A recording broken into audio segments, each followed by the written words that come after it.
우주선 발사대 준비 완료. 우주선 발사 전부 완료. 우주선 부스터가 타워에 착륙할 준비가 되었나요? 차세대 타워 건설이 마무리 단계에 접어들었나요? 차세대 우주선이 완성될까요?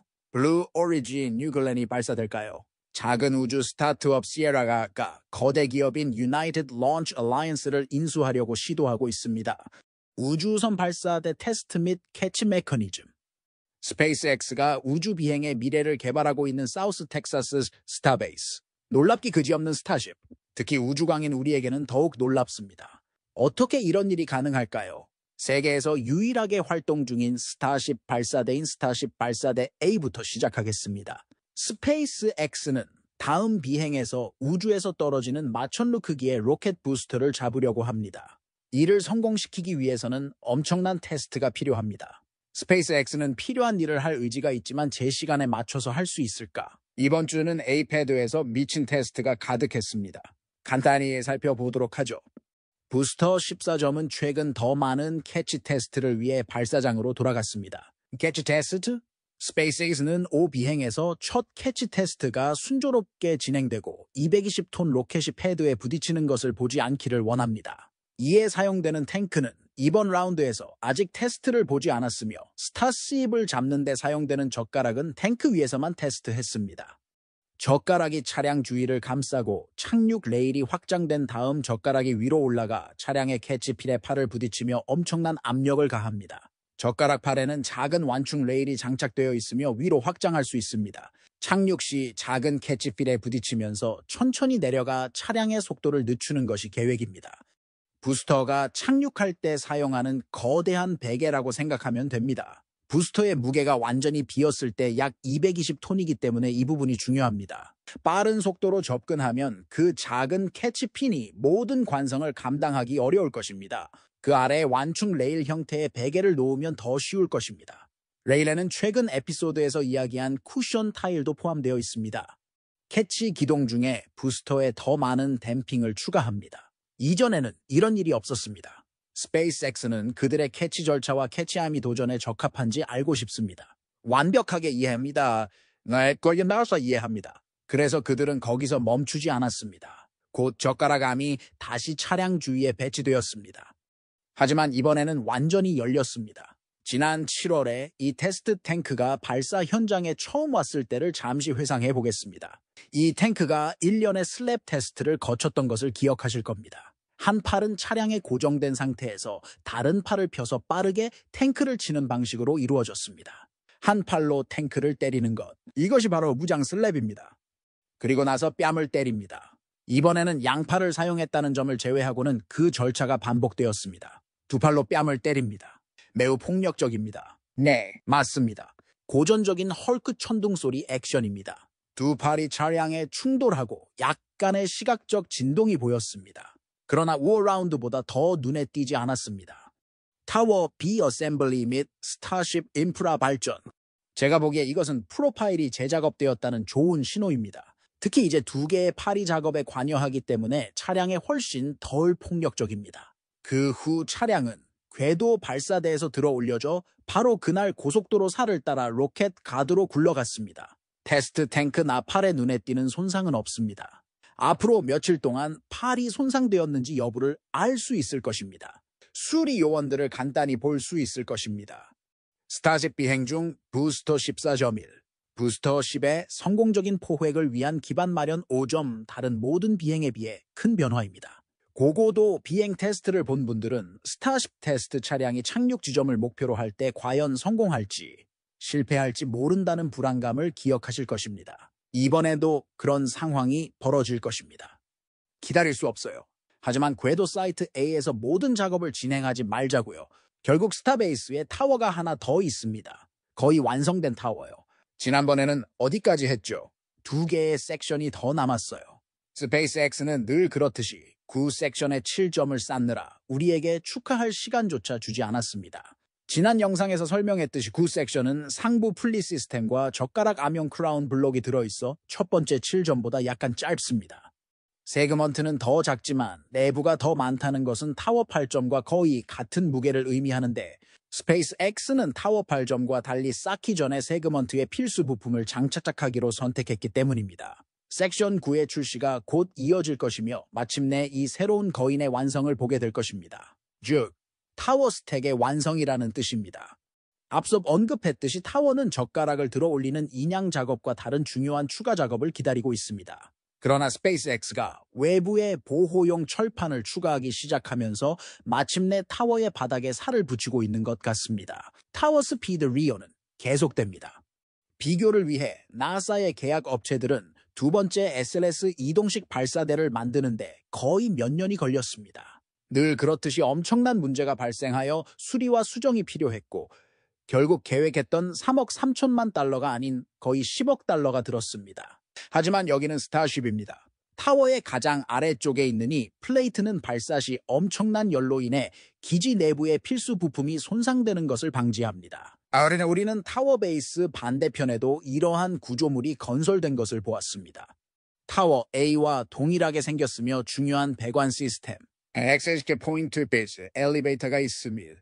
타워 A에서 볼 수 있듯이 타워가 손상될 경우 작업자가 타워를 수리해야 하므로 필수적인 단계입니다. 하지만 이 타워가 완전히 완성되기까지는 그리 오래 걸리지 않을 것으로 생각되며 OLM이 부족해서 발사하지 못할 것입니다. 스타베이스의 새로운 시대가 오고 있습니다. 하지만 타워 B를 제쳐두고 제작 현장, 즉 건설 현장에서는 더 많은 작업이 우리를 기다리고 있습니다. 배 26의 역할과 배 31의 리틸링 진행 상황, 해안에서 고속도로 살을 따라 조금만 올라가면 건물 현장에 도착하고 로켓에서 가장 아름다운 풍경 중 하나를 만날 수 있습니다. 부스터 14.1을 따라 로켓 정원으로 가보겠습니다. 스페이스X는 더 이상 필요하지 않거나 현재 작업 중이 아닌 프로토타입을 보관하기 위해 이 장소를 선택했습니다. 하지만 사실 우리는 부스터 14.1을 보러 온 게 아닙니다. 여기에 대해 또 다른 인생한 프로토타입을 볼 것입니다. 악명 높은 우주선 26점입니다. 지난 에피소드에서 언급했듯이 이 프로토타입은 메가베이 2점으로 옮겨졌어요. 폐선이라고 말하지 않았고 이제야 말해서 다행이네요. 선박 26점은 절대 믿을 수 없어요. 폐선이 아니라 로켓 가든으로 옮겨졌어요. 그래서 어떻게 된 거죠? 왜 이 모든 일을 했나요? 선박 26의 다음 미스터리는 무엇일까요? 차량이 여전히 메가베이 2점에 있었을 때 작업자들이 이상한 나체 우주선에서 랩터 엔진 6개를 모두 꺼내는 것이 목격됐어요. 그렇기 때문에 폐기가 유력했지만 다른 이유가 있을 수 있습니다. 엔진을 제거한 이유는 두 가지가 있을 수 있습니다. 첫째, 이 차량이 비행하지 않을 것이라는 것을 알고 있고 향후 일부 차량을 전시하는 데 관심을 보였기 때문입니다. 비행하지 않을 것이라는 것을 알고 있지 않습니까? 엔진을 제거하면 결국 이동과 전시가 더 쉬워질 것입니다. 그러나 다른 이론이 더 가능성이 있습니다. 이 차량은 최초의 정적 화재 이후 스페이스X의 범용 테스트 기사였으며 계속 사용하려는 것일 수 있습니다. 스페이스X는 공급할 수 있는 차세대 우주선의 수가 제한되어 있기 때문에 정적 발사 테스트 중에 블록, 이 우주선을 잃는 위험을 감수하고 싶지 않을 수 있습니다. 현재로서는 잠시 후에 이야기할 우주선이 하나뿐입니다. 지상 테스트보다는 비행하는 것을 보고 싶겠지만 곧 우주선에서 랩터 3을 정적으로 발사해야 할 것입니다. 대신 26회 이 최신 엔진을 장착하고 단일 엔진만 뜨겁게 발사하는 것이 아니라 실제 테스트를 위해 정적으로 발사하는 방법을 선택할 수도 있습니다. 우리가 알 수 있는 한 스페이스X는 아직 이러한 엔진을 충분히 보유하고 있지 않기 때문에 이것은 나중에 이루어질 가능성이 높습니다. 하지만 이것이 맞다면 26호는 랩터 3을 가장 먼저 받을 수도 있습니다. 26호의 거친 이야기가 계속될 것 같습니다. 어떻게 생각하세요? 26호의 다음 목표는 무엇입니까? 댓글로 알려주세요. 다음으로 현재 하이베이에서 일어나는 일에 대해 이야기해 보겠습니다. 배 31, 계속 리타일링 비행 6점. 이 프로토타입이 처음 스트리핑과 리타일링을 시작했을 때는 속도가 꽤 빨랐지만 그 이후로 속도가 약간 느려진 것 같습니다. 진척이 더뎌진 것 같습니다. 보시다시피 노즈콘 위에 타일을 몇 개만 추가하고 용접 부위를 덮는 데는 거의 사용하지 않았기 때문에 노출된 상태로 남아 있습니다. 그러나 스페이스X는 차량의 대부분을 제작할 때보다 이러한 취약한 부분에 훨씬 더 많은 주의를 기울여야 하기 때문에 이는 예상된 일이었습니다. 우리는 선박 30의 타일 작업에서 진행 속도가 느려지고 모든 타일을 제대로 만들기 위해 더 많은 시간과 노력을 들인 것을 목격했습니다. 용접부와 노즈코어는 타일을 붙이기 매우 어려운 부분이기 때문에 타일을 붙이는 것이 중요합니다. 완벽하게 덮지 않으면 우주선은 재진입에 엄청난 열을 손상 없이 견딜 수 없습니다. 우주선 30과 우주선 31은 우리가 비행하는 것을 보게 될 마지막 블록 1 우주선이 될 것입니다. 왜? 블록 2가 단순한 개념이 아니라 이미 생산 중이기 때문입니다. 최근 첫 번째 블록, 이 우주선 33점에 관한 새로운 개발 상황을 목격했습니다. 현재 메가베이 2의 위치에 있으며 현재 활발하게 쌓이고 있습니다. 앞서 말씀드렸듯이 스타쉽은 위에서 아래로 쌓는 방식으로 진행되기 때문에 노즈콘이 가장 먼저 쌓이고 엔진 섹션이 가장 마지막에 쌓입니다. 그래서 아래쪽과 아래쪽 섹션이 천천히 굴러들어와 쌓이는 것을 볼 수 있습니다. 이제 이 필수적인 우주선이 하나 더 추가되었으니 상당히 중요한 이정표가 되었습니다. 우주선의 액체 메탄 연료 탱크는 상단에 액체 산소 탱크가 있고 아래에 액체 산소 탱크가 있습니다. 즉, 액체 산소 탱크는 메탄 탱크 다음에 오는 것으로 우주선 조립의 두 번째에서 마지막 단계입니다.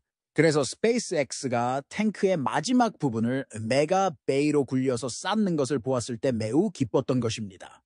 그 후 우주선은 이제 남은 조각 하나만 기다리고 있습니다. 제가 말하는 조각은 랩터 엔진을 수용하는 차량의 엔진 부분입니다. 이것은 그들이 프로토타입의 완성에 매우 가까워지고 있으며 몇 주 안에 엔진을 받을 준비가 될 수 있음을 의미합니다. 실제로 랩터 쌈 엔진을 받게 될지 여부에 대한 질문에 답할 것입니다. 어떻게 생각하십니까? 선박 33이 랩터 쌈 엔진을 받게 될까요? 블루 오리진의 새로운 글렌 로켓 진행 상황과 발사 추측, 스타쉽 우주 비행 산업이 돌아가는 거죠. 지금 가장 큰 일이죠. 하지만 다른 건 없나요? 우주 산업은 어떻게 경쟁할 건가요? 결국 경쟁해야겠죠. 몇 가지 경쟁자가 있어요. 그중 하나가 빅블루입니다. 블루 오리진은 아마존의 억만장자 제프 베조스가 설립한 항공우주 회사로 블루는 오랫동안 업계에서 잠자던 거인이었습니다. 그래서 궤도에 도달하지 못할 것이라는 농담이나 ULA에 엔진을 납품하지 못할 것이라는 농담이 나올 정도입니다. 저는 그런 농담을 좋아하지 않습니다. 왜일까요? 블루는 한때 궤도 이하의 재사용 가능한 우주 관광을 위해 개발된 뉴 셰퍼드 로켓으로 2000년대 초 우주 탐사에서 가장 영향력 있는 업체 중 하나였기 때문이죠. 그러나 뉴 셰퍼드가 할 수 없는 완전 궤도 진입 등 우주에서 훨씬 더 많은 일을 하는 회사들에게 빠르게 추월당했습니다. 이는 블루 오리진이 차세대 헤비리프트 로켓인 뉴글렌을 2016년 전에 발표하면서 잠시 바뀌었을 뿐입니다. 문제는 로켓 개발이 상대적으로 더디게 진행되어 스타쉽과 같은 대형 로켓에 가려졌다는 것입니다. 최근 케이프 커네버럴에 있는 블루의 시설 주변에서 이 새로운 메가 로켓의 일부가 보이기 시작하면서 상황이 바뀌었습니다. 새 로켓이 2020년에서 올해 중으로 연기된 후 언제 발사될지 궁금해지기 시작했습니다.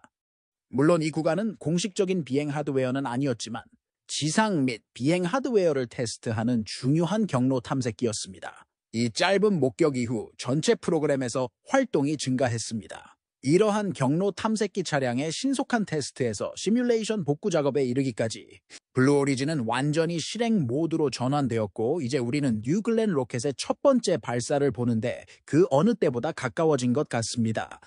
그렇다면 야수는 언제 출시될까요? 현재로서는 9월 29일로 예정되어 있지만 더 미뤄질 수도 있습니다. 문제는 며칠 전까지만 해도 블루의 X에 올라온 몇 개의 비밀스러운 게시물을 제외하고는 공식 비행 하드웨어를 전혀 볼 수 없었다는 것입니다. 그들은 대중에게 공개하지 않는데 이는 아무것도 보여주지 않으면 보여줄 것이 없다는 의미로 해석할 수 있습니다. 동료 우주 유튜버인 팀 도드는 베조스가 직접 이끄는 블루의 뉴글렌 가공 공장 투어에 초대받았습니다. 안타깝게도 블루의 비밀주의로 인해 투어에서 새로운 정보는 많이 공개되지 않았지만 인터뷰를 통해 뉴글렌의 준비 상태에 대한 몇 가지 중요한 정보를 확인할 수 있었습니다. 이 에피소드를 다 보신 후에 큰 질문을 해보겠습니다. 블루 오리진은 마침내 언제 뉴글렌을 발사할까요? 준비는 되었나요? 몇 년이 더 걸릴까요? 우리가 가진 모든 정보를 자세히 살펴보고 결합해 보겠습니다. 로켓은 아직 조각으로 남아있지만 비교적 준비가 되어 있습니다. 각 조각과 위치를 살펴보겠습니다. 올해 5월에 촬영했을 때는 2단 엔진이 완성되었지만 2개의 B-36 엔진이 없었는데 이 부분을 살펴볼 수 있습니다. 블루 오리진 CEO 데이비드 림프가 7개월 전에 올린 글을 보면 엔진이 어느 시점에서 시험 장착되었다는 것을 알 수 있습니다. 따라서 이 특별한 투어 당시에는 엔진이 부착되지 않았을 수도 있습니다. 두 번째 단계, 바로 아래에 있는 중간 단계 섹션도 인터뷰에 등장했지만 여전히 미완성된 것처럼 보였습니다. 이 부분에는 4개의 공기역학적 핀이 장착되어 있어 드론이 우주에서 대기권을 통과해 착륙할 때 차량을 조종하는 데 도움을 줍니다. 스페이스X의 그리드 핀 방식과 마찬가지로 공기역학적 표면 역할을 합니다. 스페이스X는 테스트 결과 극초음속 비행 시 더 나은 성능을 보이자 그리드 핀을 사용하기로 결정했습니다. 이것은 일반 팔콘 그라이드 핀의 3D 프린트입니다. 로켓이 발사될 때 이렇게 부스터에 부착되어 있다가 뒤집혀서 하강할 때 이렇게 움직여 부스터를 조종합니다. 블루 오리진은 스페이스X의 결과에도 불구하고 뉴글렌의 카나드 핀을 선택했습니다. 그 성능을 보는 것도 재미있을 것입니다.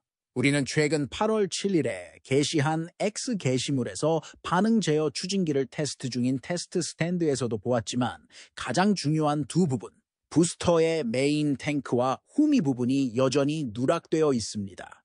투어에서 언급했듯이 비행일 메인 탱크 섹션은 다른 건물에 있으며 인터뷰의 일부 2에서 둘러볼 것으로 예상됩니다. 블루 오리진은 투어 전에도 후미 섹션을 실제로 보여줬습니다. 6개 착륙 다리가 다른 각도로 확장되었습니다. 블루 오리진은 8월 7일에 X에 이것을 게시했습니다. 비디오는 시뮬레이션 착륙을 보여주는 것으로 보이며 보시다시피 부품을 최소화하는 스페이스X의 방식과 달리 상당히 복잡한 설정입니다. 그리고 후미 엔진도 아직 설치해야 합니다. 블루에게는 상당히 낙관적으로 보이지만 9월 29일에 나사의 화성 탐사선 이스케이프를 발사할 수 있을지도 모릅니다. 하지만 그 날짜는 여전히 빠를 수 없는 날짜이고 뒤로 밀릴 수도 있지만 확실히 2025 점 이전이 될 것으로 예상하고 있습니다. 유나이티드 론치 얼라이언스 ULA 인수 전망 및 업계에 미치는 영향.